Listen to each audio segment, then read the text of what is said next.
Kami po dito sa Betable Channel ay nagpapasalamat sa presidente ng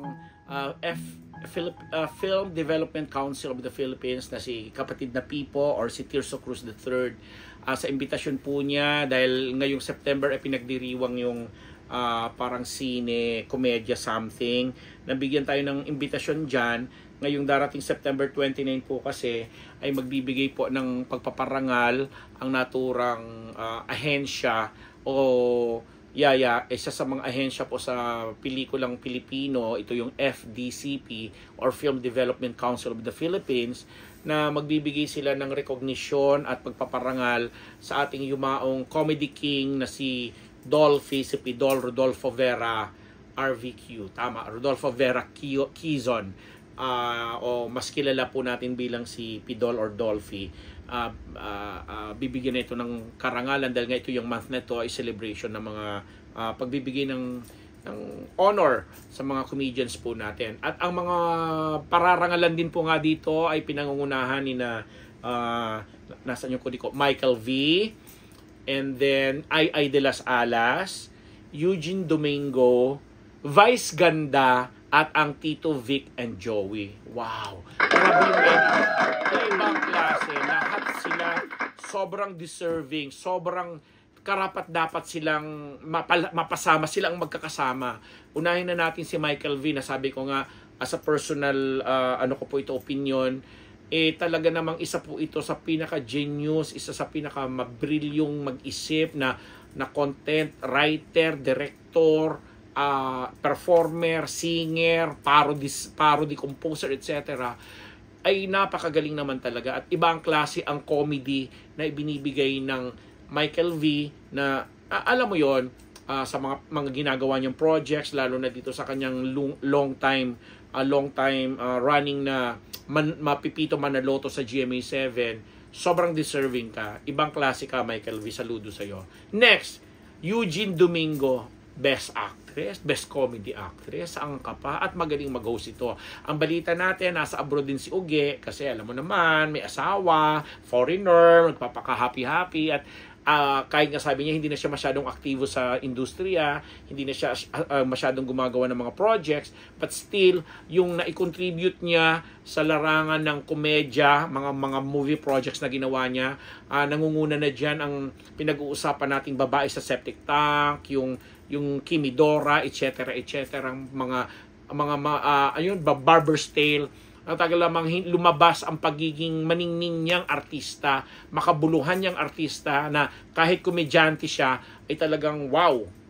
Talagang ihihilera mo din talaga siya doon sa mga among the best na sabi mong kahilera ni na Ate V, Ate Guy, ni na Lorna T, Gina Alahar, mga ganong level. Iyan si Eugene Domingo, so deserving. And of course, ang minamahal din natin si Aileen, Ai de las Alas, na again, nasa abroad din at masaya siya doon.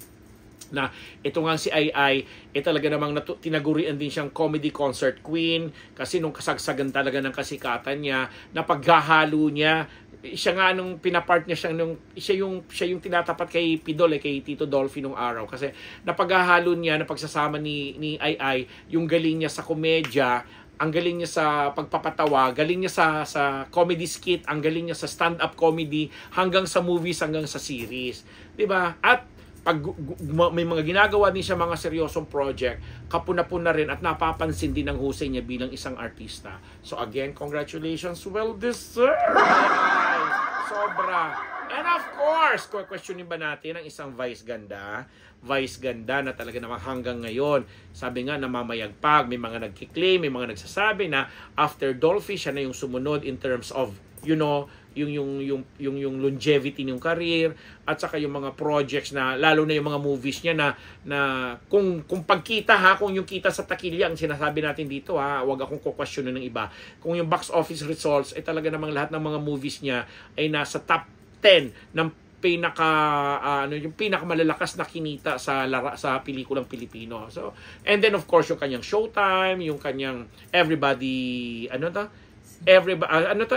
Sing, talagang nakikita natin na ang pagiging passionista din niya, fashionista, ang kanyang pagiging LGBTQ member na matalas magsalita, matalino rin magpahayag, kaya kahit minsan nakaka-offend, kahit may mga taong nasasagasaan din siya, may ganong karakter ang pagpapatawa ni Vice Ganda. At napansin din ito ng magbibigay ng parangal na siguro naman deserve din naman ni Vice Ganda na mapasabad dito.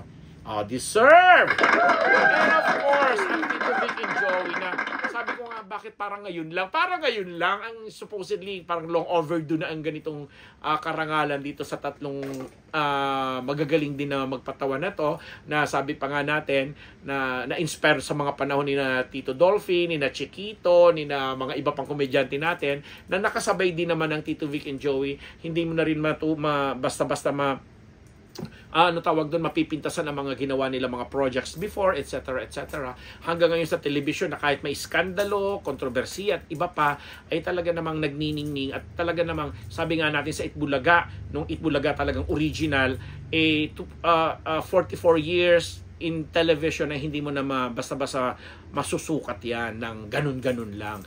Kaya nga ang chika ngayon, tinatanong ko ito sa kapatid na Pipo, Tirso Cruz III, ano kaya pag nakita-kita ka siya, kasi nag-confirm ng attendance niya itong si Michael V. So live siyang pupunta dun sa awarding. Magaganap po ito sa Acacia Hotel. May Acacia Hotel ba sa Ayala, Alabang ngayong September 29? Nag-confirm na ng attendance niya si Michael V. Tapos habang si Ai at saka si Eugene via na lang sila, parang tape interview or greeting na lang kasi pareho silang nasa abroad. Pangit naman kung si Michael V lang yung mag-isang a-attend doon, di ba? Sa mga paparangalan kasi may Tito Dolphy tayong kumbaga iluluklok. Tapos, tinatanong ngayon, siyempre si Vice Ganda, malaking honor ito sa kanya, recognition. Nandoon din ang TVG, may mga issue sila ganyan-ganyan. Magkikita-kita kaya sila doon. At pag nagkita-kita kaya sila doon, ano kaya ang mga ganap?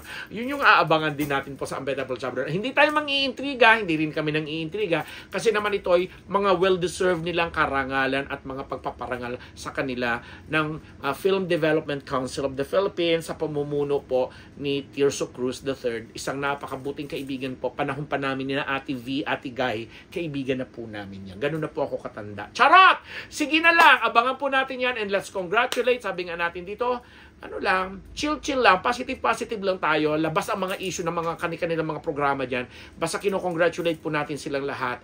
To Pidol, Tito Dolphy, sobrang matagal ng panahon na dapat naluklo ka dyan. And of course, sa mga buhay na pararangalan mula kay Michael V, Eugene Domingo, Ai de las Alas, Vice Ganda, at ang Tito Vic and Joey. Mabuhay po kayong lahat and congratulations. Diyos mabulos mula po dito sa amin sa Unbettable Channel. Ako po ang inyong lingkod, Papa Unbettable, Ambet Nabus, Diyos Marhay, nabanggit po, Diyos Marhay Naldo po sa Indogabos.